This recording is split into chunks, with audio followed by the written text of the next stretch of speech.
Nabi dari lahir sampai usianya 40 tahun, masyarakat Mekah mencintai beliau. Dek gaga to kabeci, na puji mana to Mekah. Bahkan orang Mekah memberi gelar Al-Amin, yang dipercaya. Ketika belum menjadi 40 tahun, tapi ketika usianya 40 tahun, Allah kemudian takdirkan menjadi nabi dan rasul. Terima wahyu, Iqra bismi rabbikal ladzi khalaq. Setelah itu Nabi kemudian menjadi nabi dan rasul. Nabi berdakwah, la ilaha illallah, tiada Tuhan selain Allah, jangan sembah kecuali Allah, Muhammad Rasulullah, Muhammad adalah utusan Allah. Dakwah awalnya sembunyi-sembunyi, hanya dari sahabat dekat, keluarga-keluarga dekat, sembunyi-sembunyi dakwah. Tapi akhirnya kafir Quraisy pun menciumnya. Abu Jahal, Abu Lahab, Abu Sofyan, Abu Gosok mulai marah. Ini ada nabi baru ini. Ada ini Muhammad bawa ajaran baru. Tiada Tuhan selain Allah. Jangan sembah kecuali Allah. Hanya satu Tuhan. Marah Abu Jahal. Dia bilang, bagaimana caranya ini agamanya Muhammad? Masa satu Tuhan? Bagaimana mau urus kalau satu ji Tuhan? Sekarang saja kita punya 4 Tuhan, nah susah minta ampun. Kenapa? Saat itu kafir Quraisy 4 Tuhannya. Latah, Manat, Uzza, Hubal. 4 Tuhannya. Dan mereka membuat Tuhan dibikin seperti patung. Kualitasnya tergantung tingkat ekonominya. Orang kaya bikin Tuhannya dari emas. Ada tangannya, ada kakinya, ada kepalanya, ada badannya, dibikin seperti patung lalu disembah. Yang agak kaya sedikit tepuk perak, besi. Yang miskin, paling miskin, dia bikin Tuhannya dari apa? Tepung terigu. Dia bikin tangannya, dia bikin kakinya, dia bikin kepalanya, baru dia sembah. Selesai dia sembah, malupui, belok pe gajah. Dia lihatlah Tuhannya, sudah disembah, dia bilang, Tuhan maafkan saya, ganti yang lagi di sudah maki kesembah, sekarang saya lapar. Akhirnya apa? Nah, ambil tangannya dia makan, dia ambil kakinya dia makan, dia ambil kepalanya dia makan, habis dia makan Tuhannya. Itulah masyarakat jahiliyah zaman dulu. Sekejam-kejamnya bangsa Indonesia, Pak, sampai sekarang tidak ada yang pernah makan Tuhannya. Tapi kafir Quraisy awal-awal Islam ditegakkan, itu orang di sana dia makan Tuhannya. Abu Jahal mulai gelisah. Ini Muhammad makin hari makin berdakwah dengan terang-terangan. Akhirnya setelah Islamnya Abu Bakar, Umar bin Khattab, Umar masuk Islam. Tadinya keluar rumah mau membunuh Nabi, dia bawa pedangnya, dia menuju ke rumahnya Nabi dengan tiwat apa? Saya bunuh itu Muhammad. Kenapa? Gara-gara Muhammad kita di Mekah berpecah belah. Gara-gara Muhammad adik kakak bermusuhan. Gara-gara Muhammad bapak sama anak baku lawan. Gara-gara Muhammad suami istri bertengkar. Berpecah belah kita di Mekah ini. Umar marah. Dia mau pergi bunuh Muhammad. Di jalan ketemu sama temannya. Umar, mau kau pergi mana? Saya mau pergi bunuh itu Muhammad. Tidak salah. Maksudmu? Kenapa tahu aku mau bunuh Muhammad? Dia bilang gara-gara dia orang berpecah belah. Masa Muhammad mau kau bunuh adikmu sudah lebih dulu masuk Islam? Maksudmu apa? Itu Fatimah adikmu sudah masuk Islam. Tojengko, betulkah? Balik haluan Umar. Tidak jadi ke rumahnya Muhammad, dia datangi rumahnya adiknya Fatimah. Dia ketuk pintu. Fatimah di dalam sama suaminya lagi belajar mengaji. Dia baca itu Al-Quran. Langsung, siapa? Umar. Malah ngasih di dalam, mati mi kacau ini. Kacau mengi, mapasimum miseng Umar ini. Begitu Umar buka pintu rumahnya, dia angkat itu iparnya, dia cekek lehernya, dia banting. Ternyata kok masuk Islam rupanya sembunyi-sembunyi. Adiknya si Fatimah, dia lihat suaminya kok dibanting, sesak napas, dicekek lehernya, dia tarik Umar. Umar, jangan kau mati suamiku. Kau juga, jangan kau banyak bicara situ. Disikut adiknya, robek bibirnya, jatuh. Fatimah lalu berkata, Umar, kenapa kah saya masuk Islam? Marah kok. Marah mah kok kalau mau kau marah. kau bisa kuasai fisikku, kau bisa jaga fisikku, tapi kau tidak bisa hancurkan akidahku. La ilaha illallah Muhammad Rasulullah.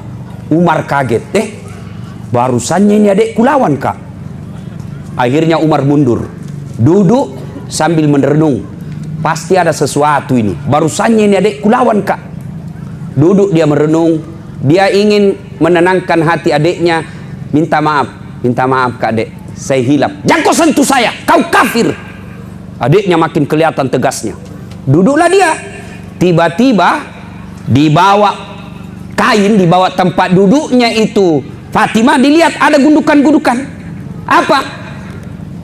Tulisan Al-Quran yang ditulis di kulit unta. Umar bilang, apa itu? Kitab suci. Nabi bilang, Umar kasih lihat saya kak. Tidak boleh. Ini tidak boleh disentuh orang kafir. Kasih lihat mah dulu. Sekeknya ini. Nah, tentu dalam riwayat tidak Nabi bilang sekeknya ini. Ini bahasana Ustaz Das'ad. Supaya enak didengar toh. Ya Ustaz zaman now. Kasih lihat mah dulu. Bilang boleh lagi. Tapi piko dulu cuci tanganmu. Ini kitab suci. Tidak boleh disentuh oleh sembarangan. Umar penasaran. Dia pergi bersihkan tangannya. Lalu dikasih itu kitab. Dan dia baca. Apa yang dia baca? Surat Taha. Lalu Umar baca, wah, ini ke ayat natakutin orang kafir kita ini selama ini. Ini ke ayat yang ditakuti selama ini. Nadu barang bagus ini. Kesimpulannya itu ayat dia baca, Al-Quran diturunkan bukan untuk mempersulit bagimu, tapi memudahkan kalian. Umar dapat hidayah. Langsung dia bilang, di mana Muhammad? Dia bilang, tiajak kasih tahu kok. Adiknya bilang, biar kau bunuh kan, tidak bakal saya kasih tahu kok. Kasih tahu, mak di mana? Dia bilang tidak mau kan, nanti kau lagi pasimbun di situ. Dia bilang tidak. Akhirnya Umar balik haluan, dia datangi rumahnya Nabi. Masih dengan pedangnya. Sampailah di tempat berkumpulnya Nabi.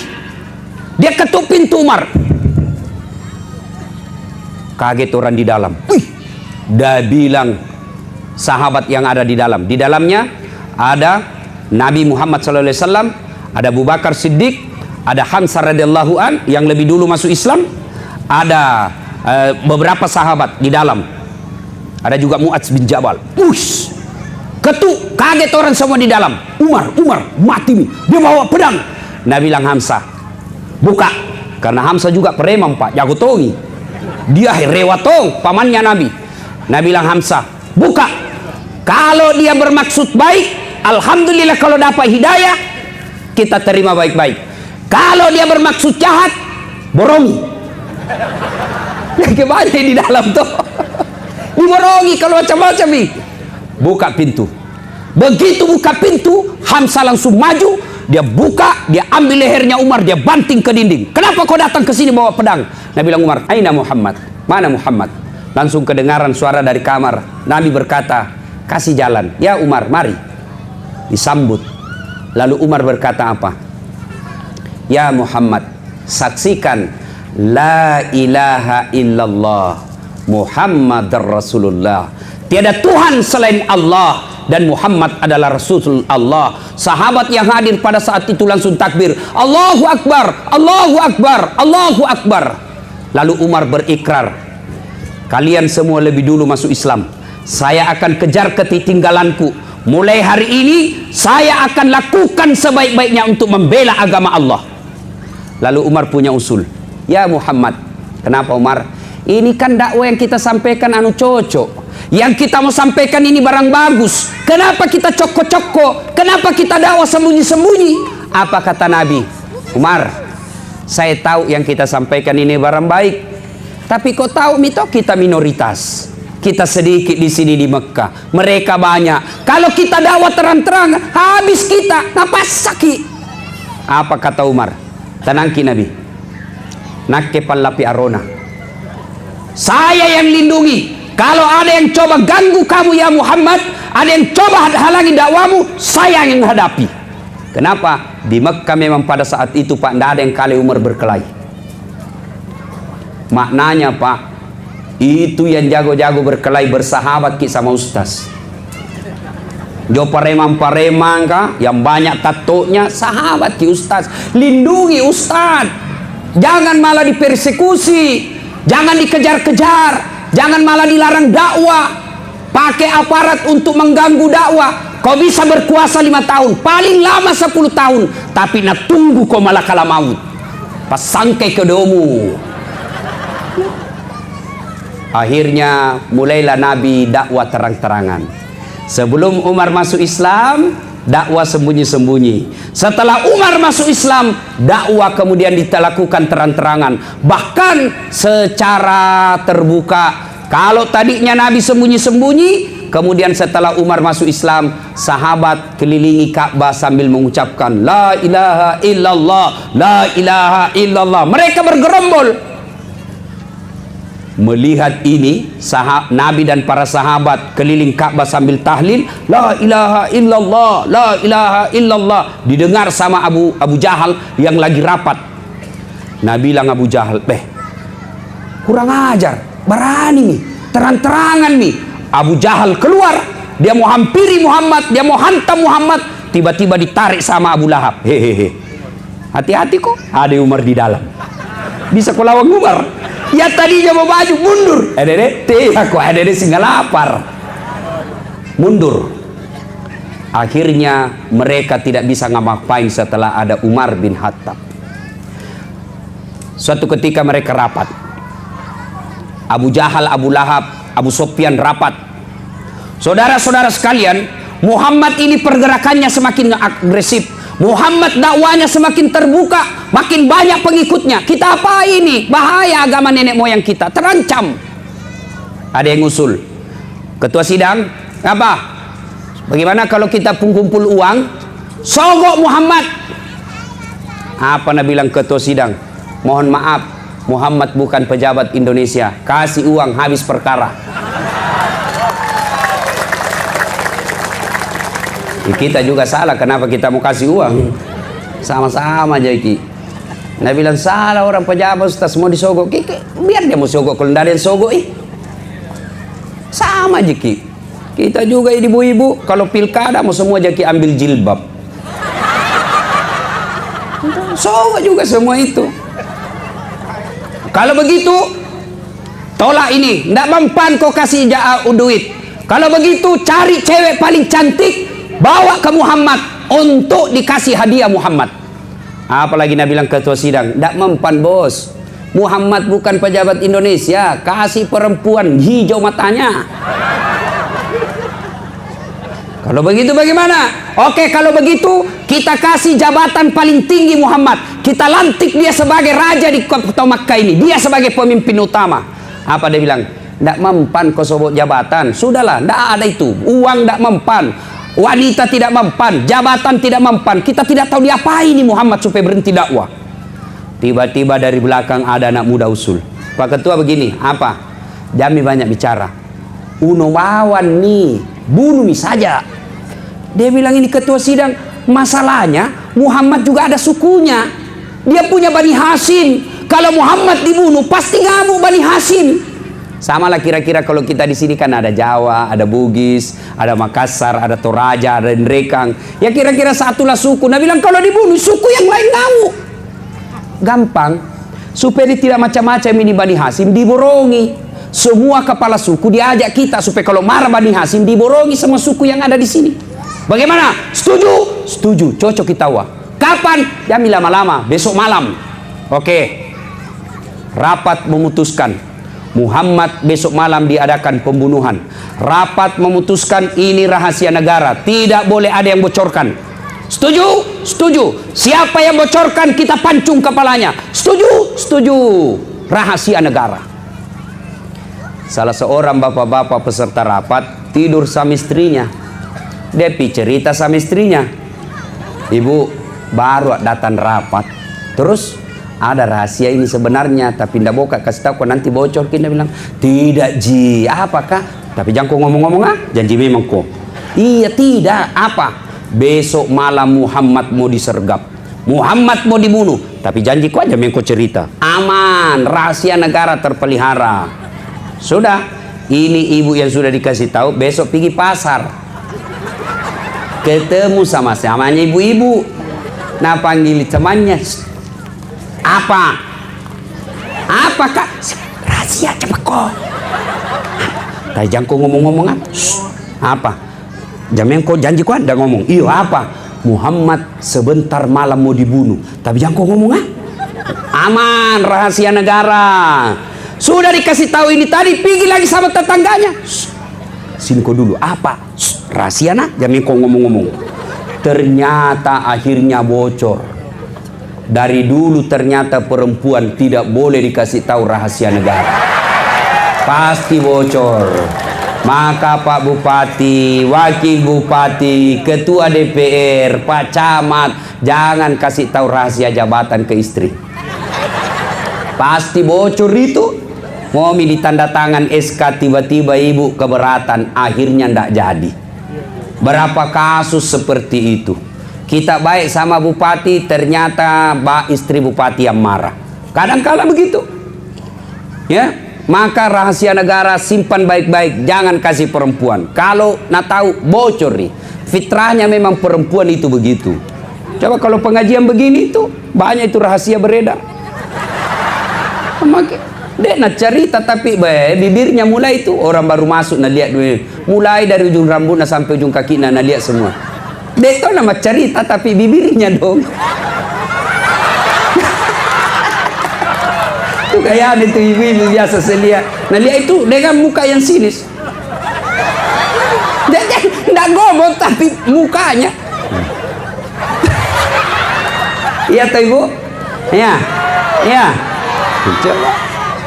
Saya pun nacalah. Nah bilang ada bisa di ustaz itu bajunya tahun lalu. Padahal dia tidak tahu banyak bajuku begini bu.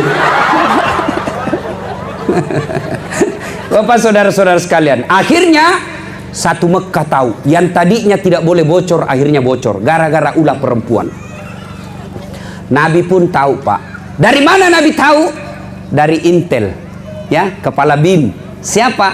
Malaikat. Muhammad, sebentar malam akan ada penyergapan.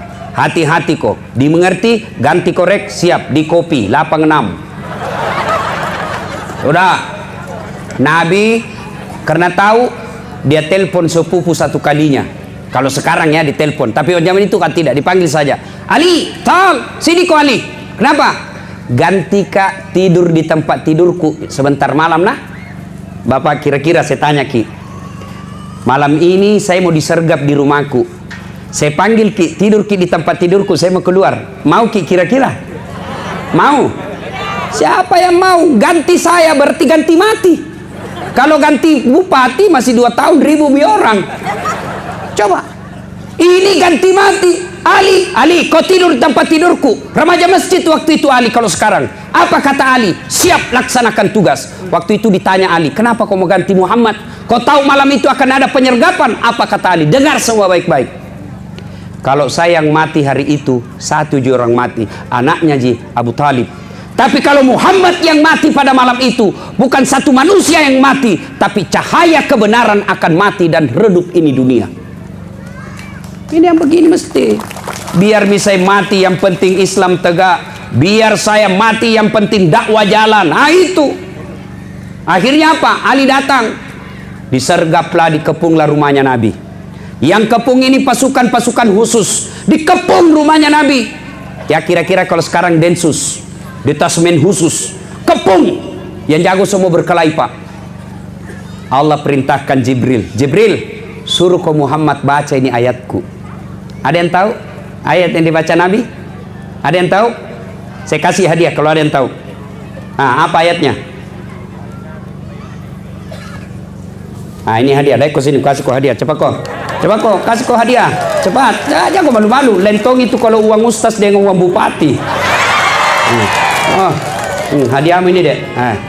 Ya, makasih. Ayat yang dia baca, Allah perintahkan baca ini ayat. Bismillahirrahmanirrahim. Wa ja'alna min baini aydihim sadda wa min halfihim sadda fa'agsaynahum fahum la yubsirun. Di muka mereka kami pasang dinding, belakang mereka kami pasang dinding, kiri kanan mereka pasang dinding, seolah-olah mereka tidak melihatnya. Mereka seolah buta. Nabi lewat tidak ada yang lihat. Bayangkan Inilah yang dia baca nama siswaku kalau ada polisi lalu lintas rahasia. Nah dia ada rahasia. Nah baca Bismillahirrahmanirrahim. Wa ja'alna min baini adihim wa min khalfihim safasan. Bismillah. Pas lewat bunyi sempritan. Dia datang ke saya, dia bilang, Ustaz Pak bale-bale, sambaran mulut Ustaz bale-bale. Ada pintu Ustaz bale-bale. Maksudmu apa? Ku baca itu ayat Pak, ditilang ja. Kenapa bisa ditilang? Kau bilang dah pakai helm. Ku bilang bukan ayat, salah kau yang dongo. Pasti nagapa kok, apalagi tu polisi nah hafal juga itu ayat.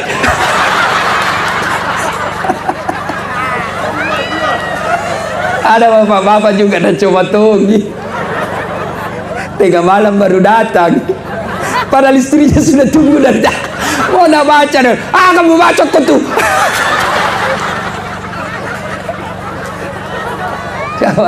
Sudah. Nabi keluar Pak. Biiznillah. Dengan izin Allah. Tidak ada yang lihat. Padahal riwayat menjelaskan, andai saja kucing yang keluar dari rumahnya Nabi waktu itu, kucing pun didapat. Tapi mereka seolah-olah dihipnotis, tak buka matanya, tapi dia tidak lihat Nabi, lewat Nabi. Nanti jauh baru mereka sadar. Abu Jahal langsung tak sadar, tapi jauh Nabi.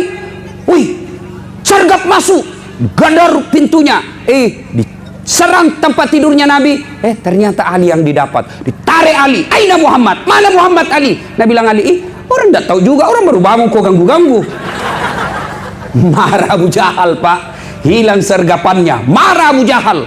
Akhirnya Abu Jahal bikin sayembara. Apa sayembaranya? Saudara-saudara sekalian bangsa Mekah, saudara-saudara sekalian penduduk Mekah, siapa yang mendapat Muhammad dalam keadaan hidup atau mati, saya kasih hadiah onta betina yang hamil. Onta betina hamil tidak ada suaminya. Onta hamil tidak ada suaminya. Ya biasa Bu, namanya binatang. Kalau hamil tidak ada suaminya wajar. Tapi sekarang tuh banyak tuh perempuan mau sayang sama unta. Hamil tidak ada suaminya deh, beleng-beleng. Nikah kok baik-baik. Jangan ku ambil panjar dulu cowok.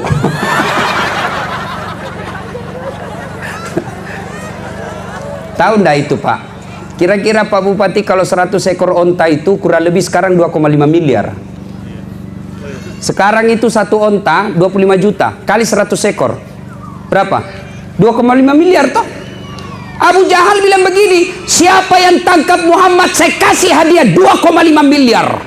Geger Mekah. Wih, besarnya hadiahnya. Seluruh orang-orang Mekah ambil onta, ambil kuda, sebar cari Muhammad, kejar kepalanya Muhammad.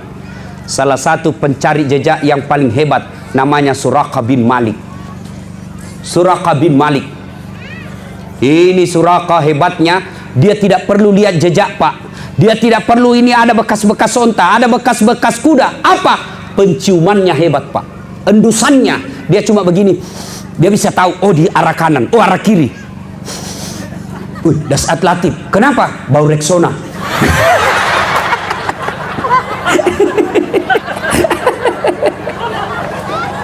Cium lagi.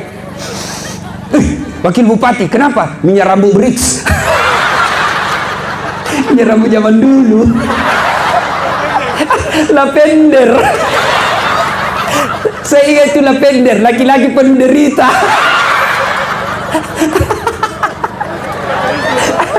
Warna hijau, naik sedikit menjadi minyak kemiri. Kalau upacara keluar semua di sini. Tidak ada nih sekarang, tidak ada nih. Dulu kalau dipakai bukan 1 jari, 2 jari kok bina. Lewat penuh debu. Ini Suraqah hebatnya, dia cium-cium saja Pak. Oi, kanan, kiri, kanan. Hebatnya itu cari jejak Pak. Dia dapat Nabi bersama Abu Bakar. Lalu dia dekati Pak. Dia kencangkan kudanya. Tapi apa yang terjadi? Kudanya langsung standing, jumpingi Pak, nangka kaki depannya, jatuh Suraqah, naik lagi, mau dikejar, jatuh lagi sampai 3 kali, 3 kali terulang. Suraqah berkata, bukan orang sembarang ini, barusannya ada seperti ini. Selama ini siapa yang saya cari pasti dapat, saya berhasil bunuh. Tapi ini kok tidak bisa. Dia ulang sampai 3 kali. Lalu dia berkata, itu yang masih orang dilindungi ini. Akhirnya apa? Dia berteriak dan dia dekati Abu Bakar. Ya Abu Bakar, sampaikan kepada temanmu itu. Maksudnya kepada Nabi. Abu Jahal bikin pengumuman. Kepalanya itu saudaramu, sahabatmu. Itu hadiahnya 100 ekor onta. Semua orang-orang yang benci sekarang lagi cari kamu. Sembunyi kau cepat. Ini ada bekal saya bawa. Bekal yang saya bawa untuk mengejar kamu. Karena bawa bekal karena mau perjalanan jauh. Ini ambil, kau nikmati. Lalu Suraka berkata, La ilaha illallah Muhammad Rasulullah. Tiada Tuhan selain Allah, Muhammad Rasulullah. Ambil ini bekalku. Hari ini saya masuk Islam. Ya Abu Bakar, ambil ini. Lalu Nabi berkata, ya Suraka, kalau kau betul menolong kami, tolong bantu saya. Bagaimana caranya supaya itu yang carikan dan dapat kak? Baik kalau begitu. Suraka termasuk Umar bin Khattab keluar rumah ingin membunuh Nabi. Keluar rumahnya murka, keluar rumahnya jengkel, tapi pulang dapat hidayah. Kita sebagian umat Islam keluar rumah bawa dalam keadaan Islam, tapi pulang bawa murka Allah. Berapa banyak orang sholat subuh dimulai pagi hari, sholat duha di pagi hari, keluar rumahnya, tapi apa dia bawa pulang? Murka Allah. Apa dia bawa murka Allah? Bawa barang haram. Suraka bin Malik, Umar bin Khattab keluar dalam keadaan marah, jengkel, dapat hidayah pulang ke rumahnya. Mudah-mudahan kita ini Pak pulang pengajian juga bawa hidayah pulang ke rumah. Jangan sampai kita kurang dari sini tidak ada hidayah yang kita bawa pulang. Akhirnya Suraka balik ketemu sama yang mau mengejar Nabi. Nabi bilang Suraka, oi cikali, ajak mulalo ke. Dek nagaga, kurang mulalo ya. Saya sudah sisir ini, tidak ada Muhammad di sini. Sudah mau, jangan kau lewat sini. Orang semua percaya karena Suraka orang hebat. Akhirnya mereka pulang. Pulang, tapi Abu Jahal tidak putus asa. Tetap saja dia kejar. Akhirnya Nabi masuk ke Gua Zur. Tahu Gua Zur Pak? Ibu bapak yang pernah ke Tanah Suci, biasanya kan kalau kita wisata, tur, itu kan dikasih dibawa di situ di atas gunung, dibawa gunung, ditunjukkan oh itu Gua Zur. Disitulah Nabi dulu bersembunyi waktu dikejar. Gua Zur saya pernah naik Pak, kurang lebih 3 jam baru kita sampai. Ya, itu kalau kita berdiri di depannya mulut gua, begini kiliai, pasti didapat itu orang sembunyi di dalam, pasti didapat. Abu Jahal dapat itu Gua Zur. Nabi sembunyi di dalamnya. Abu Jahal ngintip, gemetar Abu Bakar. Nabi bilang mati maki. Tidak apa maki ini Muhammad, itombak nih, mati nih tahu kasih, lawat nih, iruntuk nih. Tapi apa kata Nabi? Nabi tepuk pundaknya Abu Bakar. Ya Abu Bakar, la tahzan, innallaha ma'ana. Abu Bakar, jangan kau takut, jangan kau cemas, jangan ragu, jangan sedih. Innallaha ma'ana, Allah bersama dengan kita. Akhirnya apa? Turun pertolongan Allah Pak. Apa yang Allah kirim? Burung ababil seperti yang hancurkan pasukannya Abu Jahal, Abraha ketika mau hancurkan Ka'bah. Bukan burung ababil. Apakah Nabi Allah mengirimkan pertolongannya melalui malaikat seperti ketika perang Badar? Bukan. Lalu apa yang Allah kirim? Makhluk yang sangat rapuh. Apa itu? Laba-laba. Tahu laba-laba? Tahu laba-laba? Bahasa Parisnya garangkang. Paris itu Bu, Pare-Pare dan sekitarnya. Tuh. Ini garangkang, laba-laba bikin sarang. Pernah lihat sarang laba-laba? Pernah lihat sarang laba-laba? Coba lihat itu sarang laba-laba. Rapuh, itu ambil pulpen, sarang laba-laba simpan di atasnya sarang laba-laba, pasti robek. Tapi yang percaya kalau Allah tolong kita, kalau Allah yang bantu kita, sarang laba-laba mengalahkan pasukan-pasukan pilihannya Abu Jahal. Apa dia bilang Abu Jahal? Tidak mungkin ada Muhammad. Kalau ada Muhammad di dalam gua ini, pasti robek ini sarang. Akalnya sendiri mengalahkan akalnya. Saya ulang, akalnya sendiri mengalahkan akalnya Abu Jahal. Dia bilang tidak mungkin. Abu Jahal bilang tidak mungkin. Abu Lahab, ngintip terbang burung merpati. Nabi bilang Abu Lahab, betul kok Abu Jahal, tidak mungkin ada manusia. Kalau ada Muhammad di dalam, tidak mungkin ada di burung. Terbang. Bersembunyilah Nabi 3 hari 3 malam di situ. Anaknya Abu Bakar Siddiq bernama Asma jalan mendaki gunung membawa makanan untuk Nabi selama 3 hari 3 malam. Ini yang disebut emansipasi wanita. Dalam Islam, perempuan juga punya partisipasi dalam dakwah. Siapa? Masuk diantaranya Asma. Bahkan jilbabnya beberapa kali dirobek untuk apa? Dipakai untuk sebagai tanda jejaknya Nabi. Diperobek juga untuk apa? Untuk mengikat makanan buat Nabi. Ini perempuan. Ini namanya emansipasi, kegiatan dakwah. Islam tidak melarang berpolitik bagi perempuan. Islam tidak melarang perempuan untuk jadi bupati. Islam tidak melarang perempuan untuk berpolitik dan lain sebagainya. Tapi tetap tugas utamanya merawat suami, mengurus anak. Boleh ibu jadi camat, tapi tetap ngurus suami. Tapi kalau ibu jadi pejabat, suami berantakan, maka ibu tidak ada nilainya di hadapan Allah. Di depan manusia ibu hina, tapi di akhirat nanti ibu akan sengsara karena menelantarkan suami. Ini yang banyak dia lakukan sekarang ibu-ibu. Menelantarkan suami, makutu, disuruh tidak mau. Yang dia kerja apa? Remote control saja, selalu napegang di televisi. Suaminya pulang kerja mau makan, bilang cerewet ini laki-laki. Itu Indomie masak. Baru suaminya takut juga sama istrinya. Ada di sini suami takut istri? Ada? Ada? Berhenti jadi laki-laki, masa takut sama istri? Bagaimana caranya kita mau takut sama istri? Nah, semua gaji tak tiap bulan nak ambil. Kita belikan rumah, dibelikan mobil, dicicilkan semua badak-badak nak kita belikan, gencun nak kita belikan. Masa kita mau takut sama dia? Nggak masuk di akal. Iya toh? Jangan kita takut. Apalagi kita gagal beribadah gara-gara takut sama istri. Nggak boleh. Kita juga ibu jangan kasih takut-takut suami kita. Baru 1 jam menelpon. Di mana kok? Di mana kok? Ingat saya ingat sekali saya itu orang dulu. Kalau mau pergi jalan nak bertanya, marah mama tak. Ma, melok kilo kega. Hei, pacila kala kaye nana iye. Iya itu zaman dulu. Bagaimana suami tak mau kreatif cari nafkah? Baru 1 jam ditelepon. Di mana kok pak? Di mana kok? Ada jadi kantor. Balik kok. Foto dulu baru kirim. Patina na sisa suami ini. Cilaka. Baik gitu kalau rajin. Makutu Tomi. Pagimpuruan. Namo pembantu meloto nampurui. Siapa tahu mau ambil suami tak? Ya bu. Bu. Alhamdulillah kuliah ini ibu-ibu baik semua aja tahu.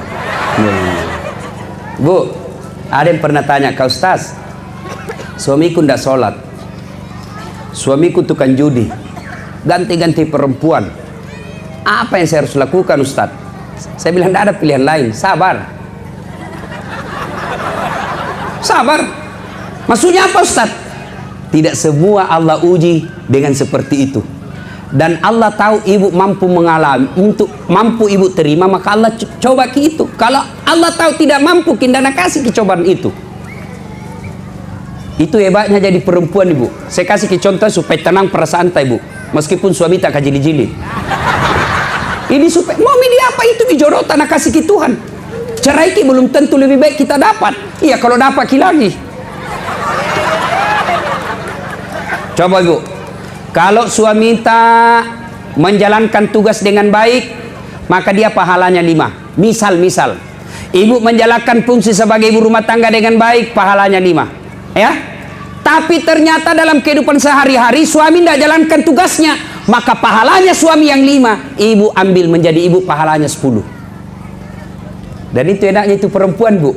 Kalau meninggal itu perempuan, 4 lindungi laki-laki. Biar suaminya tidak sembahyang, biar suaminya pabotoro. Begitu meninggal, sebelum diperiksa amal-amal, ibu 4 dulu orang diadili nih untuk lindungi ibu. Siapa? Bapak tak dulu. 2 siapa? Suami tak. 3 siapa? Anak laki-laki tak. 4 siapa? Saudara laki-laki tak. 4 lindungi ki sebelum ditanya sholat tak, sebelum ditanya zakat tak, sebelum ditanya ibadah tak. Ini dulu yang ditanya 4 orang. Itu enaknya jadi perempuan. Jadi yang kita selalu mengeluh, jangan bagi sabar. Rahasia tentang sabar, rugi ibu bapak yang tidak hadir nanti sebentar malam. Saya akan bahas tentang Nabi Ayub, hebatnya dalam bersabar. Di mana ke pengajian sebentar malam? Wondula. Datang ki ibu, rugi ki kalau tidak datang ki sebentar malam. Jauh Wondula. Deh, kalau artis datang. Coba beda Nisa Sabian datang. Oh, coba deh itu Ayu Tintin datang. Ada semua sebelum asar. Nah, sudah Bapak Ibu. Bu, kalau suami kita tidak bagus, ibu nanti tetap masuk surga. Itu enaknya jadi perempuan. Beda kami laki-laki, susah ibu masuk surga. Kalau ibu, coba dengar ibu. Suami kita pacandringan, suami kita tukang tipu, suami kita tidak sholat, suami kita narkoba. Tapi ibu rajin sholat, ibu sabar di rumah, ibu ngurus anak, tutup jilbab dirinya, tidak pernah makan barang haram. Nanti ibu tetap masuk surga, suami masuk neraka. Tidak ada urusan dengan suami kita. Bahkan Nabi jelaskan, kalau kau sabar, kau sholat, kau menunaikan ibadah puasa, kau lindungi harga dirimu, kau tetap patuh kepada Allah, kata Nabi, tadkhulul jannati bisalam. Ini 7 pintu surga ibu, pilih mana kau suka masuki. Coba enaknya.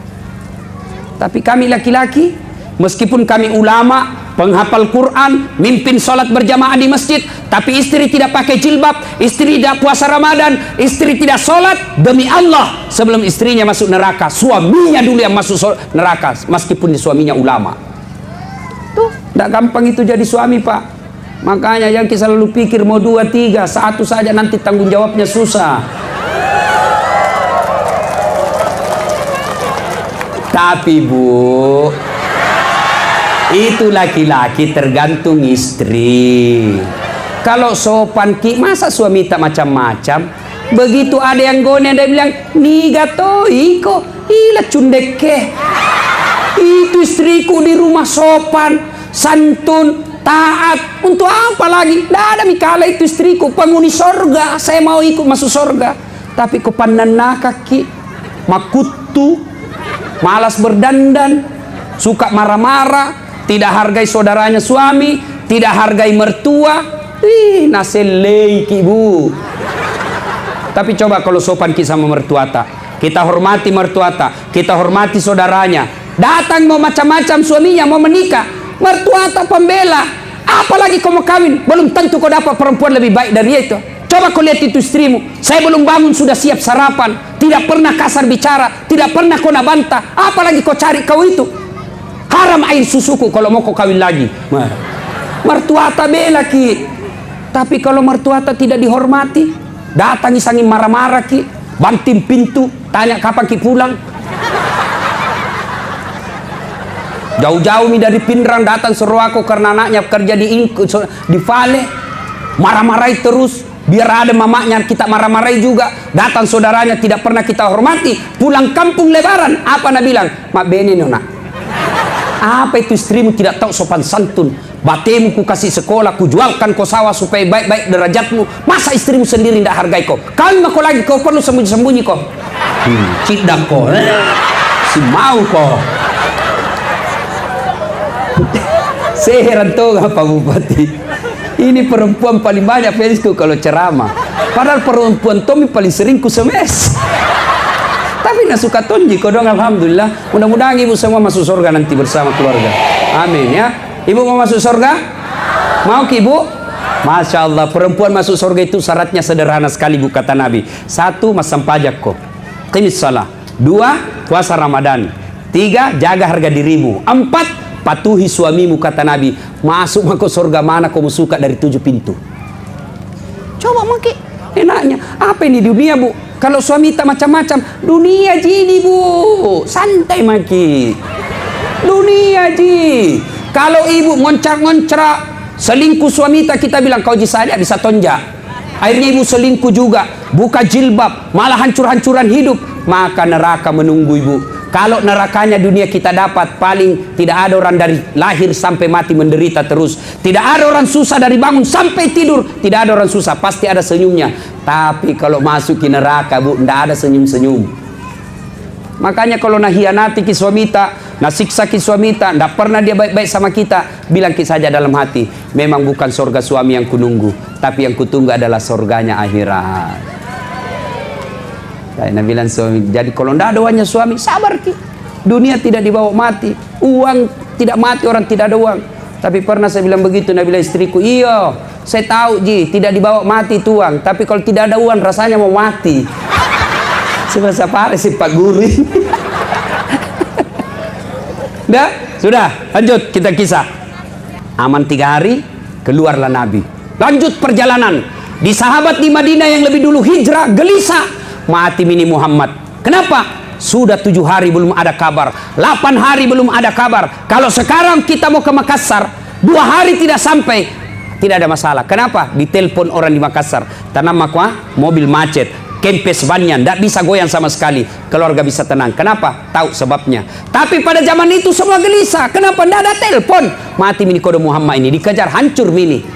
Kejar-kejar. Tunggu-tunggu, 9 hari tidak ada kabar, 10 hari tidak kabar. Makkah Madinah 500 km. Hari ke-11 barulah ada kelihatan. Tunggu-tunggu, di jauh kejauhan tampak ada seperti kalau kuda lahir di padang, kan ada itu debu yang terbang-terbang. Lalu sahabat berkata, wih, ada terbang-terbang debu, mungkin Nabi. Daki makin dekat kelihatan. Wih, Abu Bakar bersama Nabi. Maka disambutlah. Tala al-badru alaina min saniyatil wada. Itulah lagu penyambutannya Nabi. Nah, sampailah Nabi. Kemudian Nabi diajak, ya Rasulullah, bermalamlah di rumah saya. Kata sahabat yang dari Mekah, dari Madinah, ya Rasulullah, rumahku lebih besar. Ada lagi yang satu, ya Rasulullah, rumahku, ambil sekalian rumahku. Ada sahabat Nabi namanya Abu Ayyub Al-Ansari. Itulah yang diterima Nabi. Nabi dihidangkan, dijamu dengan baik. Lalu Nabi berkata, tergantung ontaku, di mana dia singgah, di situ saya bermalam. Ontanya Nabi namanya Kaswa. Nabi itu Pak, semua aksesoris hidupnya ada namanya. Tongkatnya dia kasih nama Ainun. Ya, semua ada nama-namanya Pak. Maka salah dan keliru orang yang mengatakan apa arti sebuah nama. Coba kalau tidak ada semua nama di sini. Coba Mi, bagaimana kita aku panggil? Coba kalau ini semua caleg tidak ada namanya. Nah, bagaimana dicoblos? Kalau tidak ada nama, bagaimana kita kampanye? Bodoh itu orang kalau orang bilang apa arti sebuah nama. Sebut Minamata, paling tidak 2 aku tahu, agama dengan suku. Sebut Minamata. Abdurrahman, Muslim. Coba nama, suku, saya bisa tahu. Siapa namamu? Ambot Dalle, pasti Bugis. Ambot Dalle, tidak mungkin Jawa. Mana Jawa Ambot Dalle? Kalau Margono, iya. Masa Jawa modal itu orang Bugis itu ada tuh, saya ingin sama Udin sedunia. Ada tuh namanya Ambok sedunia. Ambok yang banyak rezekinya, Ambok Dalle. Ambok yang untung terus bisnisnya, Ambok Upe. Ambok ndak pernah lolos, Ambok Sakka. Ambok yang banyak di bengkel, Ambok Tang.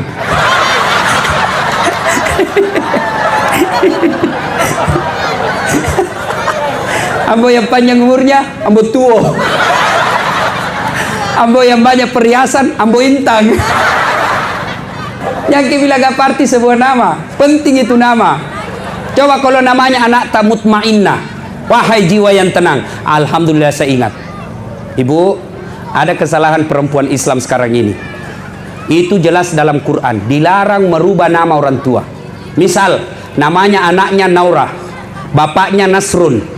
Begitu sudah menikah, namanya suaminya Das'at, menjadi Naura Das'at, haram. Tidak boleh. Tetap namanya ibu Naura Nasrun. Coba, kenapa bisa tidak boleh Ustadz? Karena mengaburkan. Misal saya namanya istriku kan Naura Nasrun. Menikah kita pakai budaya barat, menjadi Naura Das'at. Jadi lari anakku nanti saya kasih juga misalnya Fatimah Das'at. Berarti Naura dengan Fatimah saudara karena Das'at sama-sama di belakang. Siapa yang pernah dengar namanya Fatimah? Khadijah, istri Nabi. Apa pernah disebut Khadijah Muhammad? Tidak. Seperti disebut Khadijah binti Khuwailid. Istri Nabi Aisyah binti Abu Bakar Siddiq. Bukan namanya Muhammad di belakang.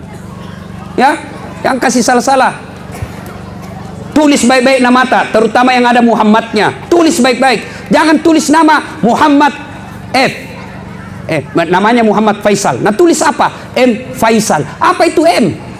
Minum, makan. Tulis baik-baik itu. Lebih baik F-nya kau singkat. Muhammad F. Jangan M Faisal. Jangan, itu nama mulia itu. Udah Bapak Ibu, Panjang ceritanya ini, tapi waktu maghrib sudah dekat. Hikmahnya mau saja. Hikmah dari kisah ini panjang sebenarnya. Satu, kenapa Nabi hijrah dari Mekah ke Madinah? Ditinggalkan kampung halamannya, ditinggalkan rumahnya, bahkan ada orang yang ditinggalkan saudaranya. Untuk apa? Mempertahankan iman. Iman barang yang mahal.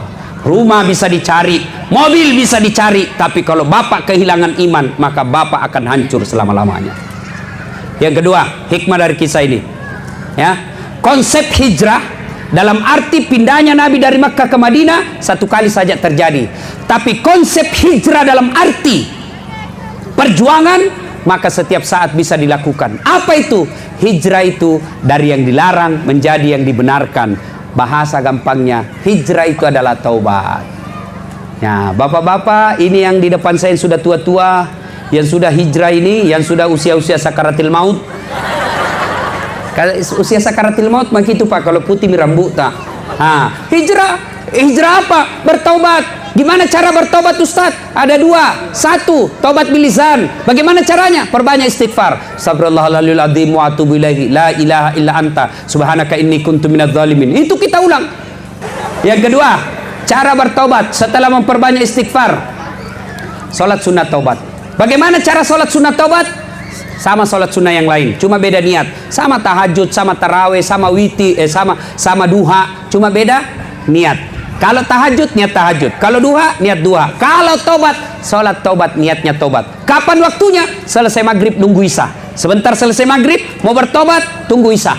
Berapa rakaat? 2 sampai 6. Maksudnya 2 rakaat boleh, 4 rakaat bagus, 6 rakaat lebih bagus. Mana niatnya? Usalli sunnatal taubat rakataini lillahi ta'ala. Saya niat sholat sunat taubat 2 rakaat, sunnah hukumnya bagi saya lillahi ta'ala. Allahu Akbar. Saya tidak hafal itu Ustaz. Sudah, ambil cara praktis paling gampang. Berdiri tegak, menghadap kiblat, baru bilang maki begini, Tuhan, sembahin sunat taubat kayak ini nah. Allahu Akbar. Sudah, lanjut maki. Assalamualaikum, assalamualaikum. Masih mau ke 2 rakaat, ulang lagi. Tuhan, masih seperti yang tadi. Allah. Sudah? Jelas? Apa? Kapan tobatnya Ustaz? Sujud terakhir. Di situ maki tobat. Tobat bahasa Bugisnya mapaletu atau curhat. Bilang maki, tobat maki sujud terakhir. Ya Allah, saya hilap tadi di kantor. Ku pegang tangannya sekretarisku. Nah pegang nggak juga, baku pegang-pegang mak Tuhan. Maafkan saya Allah, cakap lupa kak puang doe mahlu halus ya Allah, nagoda karena tergoda tongan na puang. Maafkan saya Allah, yang lebih penting ya Allah, berikan saya kemampuan tidak mengulang. Apakah orang baik itu orang tidak punya dosa Pak? Bukan. Kata Imam Al-Ghazali, kalau orang baik orang tidak punya dosa, maka tidak ada orang baik di dunia. Termasuk Nabi dan Rasul saja ada dosanya. Nabi Adam makan buah khuldi, dosa. Nabi Ibrahim bohong, dosa. Nabi Nuh gagal mendidik anaknya. Nabi Lut gagal didik istrinya. Yunus pernah takabur dan sombong, putus asa. Itu Nabi juga bikin dosa. Apalagi kita yang diwasponda ini. Pasti ada dosa, pasti ada maksiat. Maka orang baik kata Nabi, dia mengakui dan mengakui kesalahannya, dia menyesali kesalahannya. Yang ketiga, dia bertobat dengan tidak mengulangnya. Dan yang keempat, dia ganti dengan kebaikan. Maka kalau Bapak bertobat, tinggalkan, jangan lagi dilakukan. Tobat hari ini, ulang lagi. Nabi bilang malaikat, pacobi-cobi jako pale. Jangan tobat seperti ibu hamil. Pernah lihat ibu hamil tobat? Teriak-teriak tuh. Tobat mah ndak mau lagi hamil. Terakhir ini capek mah. Ndak mau mah. 5 bulan kemudian, matampu sih. Tapi sudah tobat. Ya ayyuhalladzina amanu tuba ilallahi taubatan nasuha. Ustaz, banyak dosaku Ustaz. Ampunan Allah jauh lebih besar. Nah, Ibu Bapak, saudara-saudara sekalian, inilah tausiah kita pada taklim kita kali ini. Mudah-mudahan ada manfaat. Insya Allah sebentar malam kita akan lanjutkan di tempat yang saya sebut tadi. Mengundang dengan hormat. Bapak Ibu datang ke sana, kalau bisa bawa anak tak. Ini koreksi buat kita. Itu anak-anak tak, coba bayangkan. Coba kalau kita kasih duduk, maka dia akan tahu sejarah itu hijrah. Sehingga ditanya, bagaimana kisahnya hijrah? Oh, begini terupanya namanya hijrah. Lari-lari di semua, kapan dia dengar dakwah? Di TV dia tidak dengar dakwah. Ibu mau ceramah, ibu juga tidak tahu. Bapaknya mau ceramah, lebih-lebih lagi tidak tahu. Maka ketika ada pengajian begini, Pak, suruh duduk anak tadi depan tak. Kalau perlu kasih uang. Dengar kok itu Ustaz ceramah, saya kasih uang 20.000. Siapa yang mau dakwai anak kita?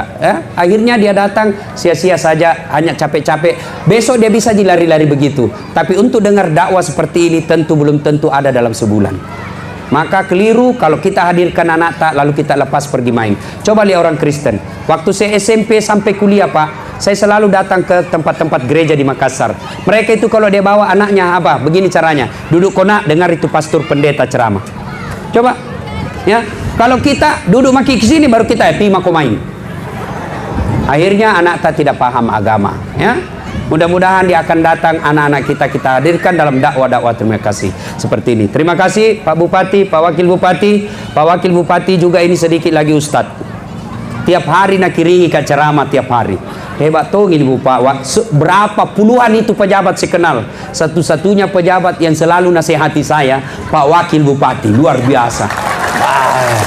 Tiap hari dua itu ceramah nak kirimi ke satu pagi. Tapi kadang-kala ceramah kutonyi nak kirim ke saya.